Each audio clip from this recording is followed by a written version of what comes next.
South India shopping mall the wedding మంత్ర సరికొత్త wedding collection south India shopping mall.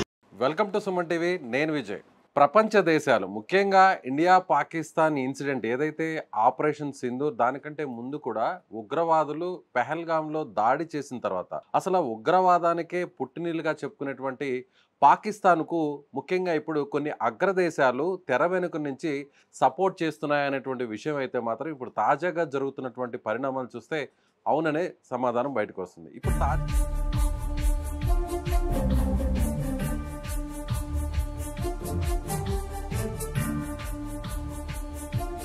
తాజాగా ఐక్యరాజ్య సమితి కూడా ఒక వివాదాస్పదమైనటువంటి నిర్ణయం తీసుకుంది. ఐక్యరాజ్య సమితి పాకిస్తాన్కు అంటే ఉగ్రవాదాన్ని పెంచి పోషించేటువంటి ముఖ్యంగా పాకిస్తాన్లో ఉగ్రవాద పుట్టలుగా ఉన్నాయి. అలాంటి పాకిస్తాన్ దేశానికి ఉగ్రవాద నిరోధక కమిటీ వైస్ చైర్మన్గా ఎంపిక చేసింది ఐక్యరాజ్య సమితి. అంతేకాదు పొరుగున ఉన్నటువంటి తాలిబాన్కి సంబంధించినటువంటి తాలిబాన్ల ఆంక్షల కమిటీకి సంబంధించినటువంటి అధ్యక్ష బాధ్యతను కూడా పాకిస్తాన్కి అప్పచెప్పింది ఐక్యరాజ్య సమితి. అంటే ఈ విషయంలో చూసినట్లయితే ఐక్యరాజ్య సమితి జనరల్గా శాంతి కోసం నెలకొల్పినటువంటి ఈ ఐక్యరాజ్య సమితి పాకిస్తాన్కి ఇలాంటి బాధ్యతలను ఇవ్వడం వెనక ఎవరున్నారు, దీని వెనక పెద్ద కుట్ర ఉందనేది ఇప్పుడు భారత్ కూడా భావిస్తుంది. ముఖ్యంగా నిన్న మొన్నటి వరకు కూడా మనకి మిత్రదేశంగా ఉంటూ వచ్చినటువంటి అమెరికా చివరి నిమిషంలో ఆపరేషన్ సింధూర్ తర్వాత భారత్ పాకిస్తాన్కి సంబంధించి జరుగుతున్నటువంటి యుద్ధం తర్వాత అనూహ్యంగా తెర వెనుకన పాకిస్తాన్కు పరోక్షంగా సపోర్ట్ చేసినట్టుగానే అమెరికాని భావించాలి. ఎందుకంటే ఎప్పుడైతే ఆపరేషన్ సింధూర్ కంటిన్యూ అవుతున్న తర్వాత పాకిస్తాన్కి సంబంధించి పూర్తి స్థాయిలో పాకిస్తాన్ని మనం మన కంట్రోల్లోకి తెచ్చుకునేటువంటి స్థితిలోకి మనం వారిని నడిపిస్తున్నటువంటి దశలో ఒక్కసారిగా ట్రంప్ తెర మీదకి రావడం జరిగింది. సీజ్ ఫైర్ని తెర మీదకి తీసుకురావడం జరిగింది. అంటే పాకిస్తాన్కి ఇండియాకి మధ్య కూడా యుద్ధాన్ని ఆపింది నేనే అంటూ కూడా ట్రంప్ అక్కడ ఒక పోస్ట్ కూడా చేసినటువంటి పరిస్థితి. ఆ తర్వాత మనమే కొంత సైలెంట్గా వెనక్కి తగ్గడం ముఖ్యంగా ఎందుకంటే పాకిస్తాన్ని చావు దెబ్బ కొట్టిన తర్వాత ఏదైతే మనం అనుకున్నటువంటి టార్గెట్స్ అన్నిటి కూడా రీచ్ అయిన తర్వాత భారత్ వెనకడుగు వేసింది. అయితే ఇప్పుడు దాన్ని ఏదైతే పాకిస్తాను ఏదైతే భారత్ మీద తాము యుద్ధంలో గెలిచాము అంటూ సంబరాలు కూడా చేసుకున్నటువంటి పరిస్థితి. కానీ ఇప్పుడు అనూహ్యంగా కొన్ని దేశాలు అయితే మాత్రం పాకిస్తాన్కు తెర వెనుకన ఉండి సపోర్ట్ చేస్తున్నటువంటి పరిస్థితి మనకు కనిపిస్తుంది. యుద్ధం జరిగే టైంలో అంటే ఆపరేషన్ సింధూర్ కొనసాగుతున్న టైంలోనే ఇంటర్నేషనల్ మానిటరింగ్ ఫండ్కి సంబంధించి అంటే IMF కూడా రిలీజ్ చేసినటువంటి ఫండ్స్ అంటే దాదాపు ఒక 8,500 కోట్ల రూపాయల రుణాన్ని పాకిస్తాన్కి అందజేసింది. అంటే ఉగ్రవాదాన్ని పెంచి పోషించేటువంటి పాకిస్తాన్కి ఈ నిధులు ఇవ్వడం ద్వారా మరిన్ని ఆయుధాలను కొనుగోలు చేయడం కోసమే IMF ఈ ఫండ్ని రిలీజ్ చేసింది అనేటువంటి అనుమానాలు కూడా వచ్చాయి. ఎలాంటి ఆంక్షలు లేకుండా దీని వెనక పూర్తి స్థాయిలో సపోర్ట్ చేసినప్పుడు అమెరికా సపోర్ట్ చేసింది, అదేవిధంగా చైనా సపోర్ట్ చేసింది. ఎందుకంటే వీరి ఓట్ల శాతం అందులో ఎక్కువగా ఉన్నప్పటికీ కూడా భారత్కి ఇబ్బంది కలిగించే విధంగా అటు చైనా అమెరికా కూడా ఈ నిర్ణయాన్ని తీసుకున్నాయనేది ప్రపంచ దేశాలన్నిటికీ కూడా తెలుసు. అయితే ఇప్పుడు తాజాగా ఈ నిర్ణయం ఉగ్రవాద నిరోధక కమిటీ వైస్ చైర్మన్గా పాకిస్తాన్ను ఎంపిక చేశారంటే దొంగ చేతికే తాళాలు ఇచ్చేశారు. సో ఎవరైతే ఒక దొంగతనం చేయాలనుకుంటున్నాడో వాడికి నేరుగా తాళాలు ఇచ్చేస్తే ఇంక వాడు స్వేచ్ఛగా ఏదైనా చేయొచ్చు. ఆ ఇంట్లో ఏ వస్తువునైనా వాడు స్వేచ్ఛగా ఎత్తుకు రావచ్చు. దాన్ని దొంగతనం అనాల్సినటువంటి అవసరం కూడా లేదు. ఎందుకంటే పాకిస్తాను ప్రపంచ దేశాలన్నిటికీ తెలుసు పాకిస్తాన్ను ఒక రకంగా ఉగ్రవాదులే అక్కడ ఒక రకంగా సమాంతర ప్రభుత్వాన్ని నడిపిస్తారనేటువంటి విషయం కూడా తెలుసు. ఏదైతే ISI కూడా నేరుగా ఉగ్రవాదుల్ని పెంచి పోషిస్తుంది, అక్కడ ఉగ్రవాద కార్యకలాపాలు కావచ్చు, లేదంటే అక్కడ ట్రైనింగ్ క్యాంప్స్ కావచ్చు, ట్రైనింగ్ సెంటర్స్ కావచ్చు, ఇవన్నీ కూడా డైరెక్ట్గా పాకిస్తాన్ మిలిటరీ పరోక్షంగా ISI ద్వారా ఈ కార్యకలాపాలన్నింటినీ కూడా పెంచి పోషిస్తున్న సంగతి ప్రపంచ దేశాలన్నిటికీ కూడా తెలుసు. కానీ ఇప్పుడు అదే ఉగ్రవాద నిరోధక కమిటీ బాధ్యతలను పాకిస్తాన్కు ఐక్యరాజ్య సమితి అప్పచెప్పిందంటే భారత్ మీద ఉన్నటువంటి అక్కసు ఏ స్థాయిలో ఉందో ప్రపంచ దేశాలకి మనకి చాలా స్పష్టంగా అర్థమవుతుంది.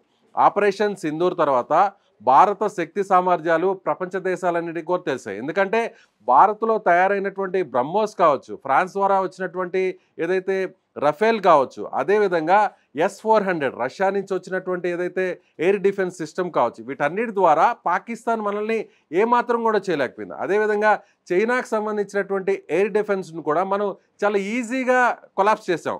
పాకిస్తాన్ పూర్తిగా మనం ఎయిర్ డిఫెన్స్ సిస్టమ్ని నిర్వీర్యం చేస్తాం. పాకిస్తాన్ గగనతలాన్ని అవసరమైతే మనం ఎలా అయినా కూడా ఆక్రమించే స్థాయిలోకి మనం ఆపరేషన్ సింధూర్నప్పుడు కంటిన్యూ చేసాం. కానీ ఆ తర్వాత అంటే చైనాకు పాకిస్తాన్కి సంబంధించినటువంటి ఏదైతే యుద్ధ విమానాలు చైనా ఇచ్చిందో, అలాగే పాకిస్తాన్కి సంబంధించి ఎయిర్ డిఫెన్స్ సిస్టమ్ని ఇచ్చిందో వాటన్నిటిని కూడా మనం కొలాప్స్ చేసాం.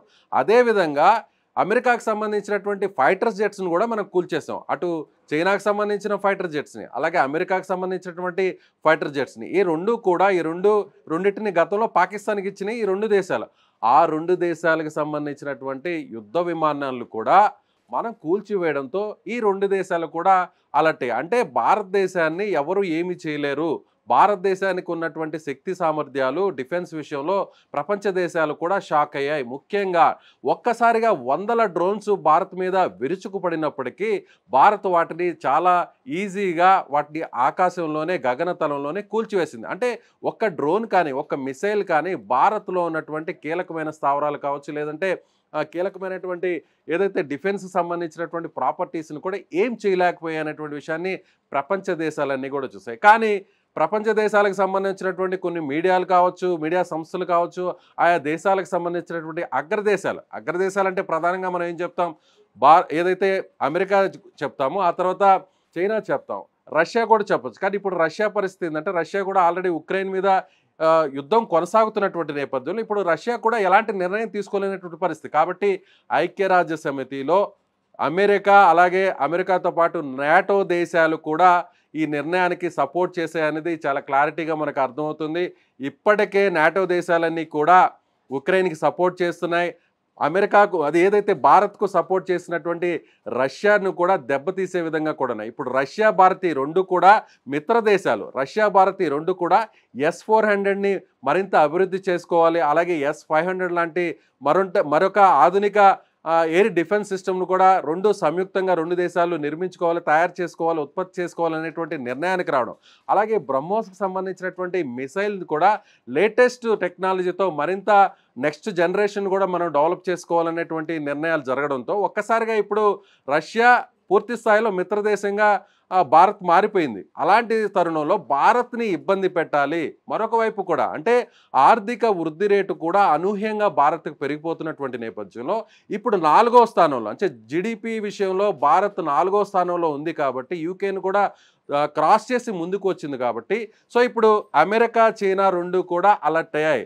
రేపు మరికొన్ని సంవత్సరాల్లో భారతదేశం 2వ స్థానానికి 3వ స్థానాన్ని దాటుకొని 2వ స్థానానికి వచ్చే అవకాశాలు కూడా లేకపోలేదు మరికొన్ని సంవత్సరాల్లో అనేటువంటి ఆలోచనని ఇప్పటి నుంచి ఆ 2 దేశాలు కూడా ఆలోచిస్తున్నాయి. కానీ బయట అమెరికా, చైనా రెండు కూడా శత్రు దేశాల్లాగా ప్రత్యర్థుల్లాగా కనిపించినప్పటికీ ఒక భారత్ విషయానికి వస్తే మాత్రం తెర వెనుక ఈ 2 దేశాలు ఒకటే అవుతున్నాయి. ఐక్యంగా కొన్ని నిర్ణయాలు భారత్కు పరోక్షంగా వ్యతిరేకంగా తీసుకుంటున్నాయనేటువంటి ఒక ఉద్దేశాన్ని, ఒక కుట్రను మాత్రం మరొకసారి ఐక్యరాజ్య సమితి తీసుకున్నటువంటి నిర్ణయాన్ని బట్టి మనం చెప్పవచ్చు. అంటే పాకిస్తాన్కి ఆ బాధ్యతలు అప్పచెప్పిందంటే ఉగ్రవాదాన్ని ఇంక ఏది చేసినా కూడా ప్రపంచ దేశాలు ఒప్పుకున్నట్టే. పాకిస్తాన్ ఉగ్రవాదాన్ని పెంచి పోషిస్తున్నా కూడా పర్లేదు, మేము లైట్ తీసుకుంటాం, మీరు చేయాల్సింది మీరు చేసేయండి, మీరు భారత్లో ఉన్నటువంటి పౌరుల్ని ఇబ్బంది పెట్టండి, అన్యాయంగా వారిని ఏమైనా కూడా మీరు ఉగ్రవాదులు చంపేసినా కూడా ఇబ్బంది లేదు అనేటువంటి పరోక్షమైనటువంటి నిర్ణయాన్ని ఐక్యరాజ్య సమితి చెప్పిందా?